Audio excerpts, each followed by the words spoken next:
Good evening friends.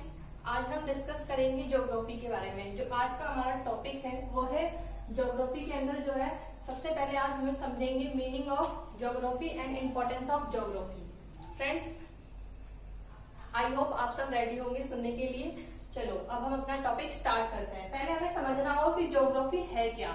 Geography जो है एक ग्रीक शब्द है फ्रेंड्स। ये ग्रीक शब्द से बना है। जियो प्लस में ग्राफी, दो वर्ड मिलकर ज्योग्राफी का निर्माण करते हैं। अब हम समझते हैं, ये ग्रीक शब्द है फ्रेंड्स। और जो ज्योग्राफी है इसके बारे में सबसे पहले इस शब्द का प्रयोग जो किया था वो हिकेटियस ने किया था।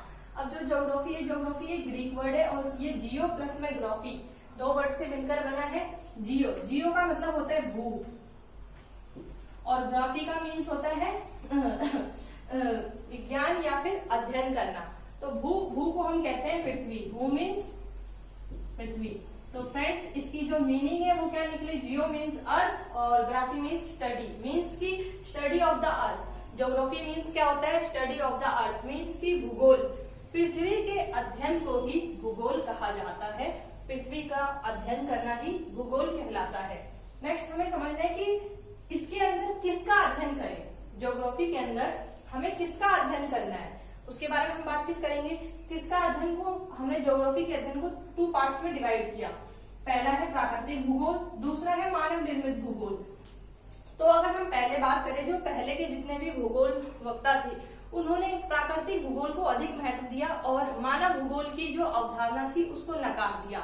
उन्होंने कहा भूगोल के अंदर प्राकृतिक यानी हमारे आसपास के जो प्राकृतिक से जुड़ी चीजें हैं उनका ही अध्ययन करना ही भूगोल होता है। तो इसमें आप एग्जांपल ले सकते हैं, जैसे पर्वत, पठार, मैदान, माउंटेन्स और रिवर्स, सागर, महासागर, इन सभी का अध्ययन करना उन्होंने क्या किया? अध्ययन का जो केंद्र बिंदु था वो प्राकृतिक वस्तुओं, प्राकृतिक चीजों को माना। तो जो स्टार्टिंग में जो इसकी अवधारणा थी वो सबसे ज्यादा फोकस थी प्राकृतिक भूगोल पे। अब प्राकृतिक भूगोल को के बाद कुछ नए थिंकर्स आए, कुछ नए विचारक आए। उन्होंने कहा भूगोल जो है मानव भूगोल के बिना क्या है? अधूरा है। ये जो प्राकृतिक भूगोल और मानव भूगोल ये दोनों एक दूसरे के पूरक हैं। इन दोनों को हम अलग नहीं कर सकते। तो उन्होंने क्या किया? प्राकृतिक भूगोल और मानव भूगोल को दोनों को जोड़ दिया और इन दोनों के बीच के इंटरेक्शन को ही हम भूगोल कहते हैं। तो फ्रेंड्स, आप सब समझ गए होंगे जो प्राकृतिक भूगोल है इसमें क्या होता है कि जो भी हमारे पर्यावरण से संबंधित जैसे पर्वत, पठार, मैदान, इन सभी चीजों का अध्ययन करना क्या होता है? हमारा प्राकृतिक भूगोल के अंतर्गत आता है। लेकिन जो मानव निर्मित भूगोल है इसके अंदर क्या होता है? मानव अपनी आवश्यकता की पूर्ति के लिए, अपनी आवश्यकताओं की पूर्ति के लिए जिन जिन वस्तुओं और सेवाओं का उपभोग करता है वो सारी की सारी चीजें किसमें आ जाती है? मानव निर्मित भूगोल में। तो फ्रेंड्स, ये जो प्राकृतिक भूगोल और मानव निर्मित भूगोल, जब ये दो अवधारणा आई तो इस अवधारणा को द्वैतवाद का सिद्धांत भी कहा जाता है कि दो अलग अलग सिद्धांत। लेकिन ये जो दोनों सिद्धांत थे, इस सिद्धांत का उद्देश्य, एकमात्र उद्देश्य क्या था? भूगोल का विकास करना। तो इस तरह भूगोल का विकास हुआ और भूगोल के अंदर प्राकृतिक भूगोल और मानव भूगोल दोनों ही भूगोल को शामिल करके एक नवीन विचारधारा क्या हुई? हमारे समक्ष उभर कर आई और जिसे हम कहते हैं भूगोल। अब हम भूगोल के अंदर प्राकृतिक भूगोल और मानव निर्मित भूगोल इन दोनों ही पक्षों का क्या करते हैं? अध्ययन करते हैं। अब फ्रेंड्स, हमें समझना होगा कि प्राकृतिक भूगोल का जो अध्ययन का केंद्र बिंदु था यहाँ पे क्या था? हमारे जो प्राकृतिक भूगोल के अध्ययन का केंद्र बिंदु था प्रकृति थी और मानव निर्मित भूगोल के अध्ययन का केंद्र बिंदु क्या है?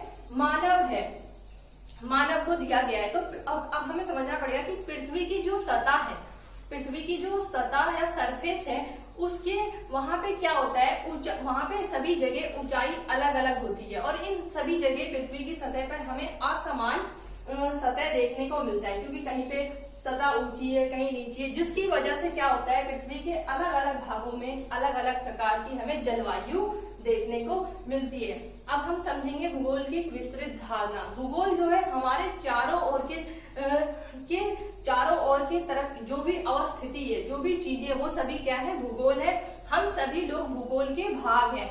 मानव भी क्या है? भूगोल का भाग है, क्योंकि अब मानव को भूगोल के अंदर शामिल कर लिया गया है। तो मानव जो है वो भूगोल का ही एक भाग है और मानव प्रकृति का सबसे बड़ा जो मानव है वो प्रकृति धरती के अंदर सबसे बड़ा परिवर्तन करने वाला एकमात्र जीव है।